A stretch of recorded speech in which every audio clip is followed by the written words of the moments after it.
Experiment in psychology. Explain. Have you ever wondered why you procrastinate, even when the stakes are high? Or why you remember a random song from 10 years ago, but forget where you put your keys 10 seconds ago? For a long time, these were just mysteries of the soul. But then, we stopped guessing and started measuring. Welcome to the world of experiment in psychology. This isn't about lying on a couch and talking about your feelings. This is the hard science of the mind, where we use controlled variables, data, and rigorous testing to figure out what makes humans tick. Today, we're looking at the manual of human behavior. Let's dive in. The scientific method for the mind. You can't see a thought, you can't weigh an emotion. So how do scientists study them? They use the scientific method. It starts with a hypothesis, for example. Does caffeine actually improve memory, or just make you move faster?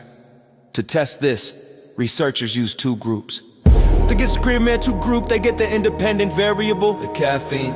The control group, they get a placebo, decaf. By keeping everything else exactly the same, the room temperature, the time of day, the difficulty of the memory test, any difference in the results must be caused by the caffeine. This is how we move from I think to I know. The three pillars of research. Experiment psychologists generally work in three main areas to understand the hardware and software of your brain. One, sensation and perception. How do our eyes and ears turn light and sound into reality? Experiments in this field show us that our brains often fill in the blanks, create illusions to help us make sense of the world. Two, cognitive psychology. This is the study of the internal processor.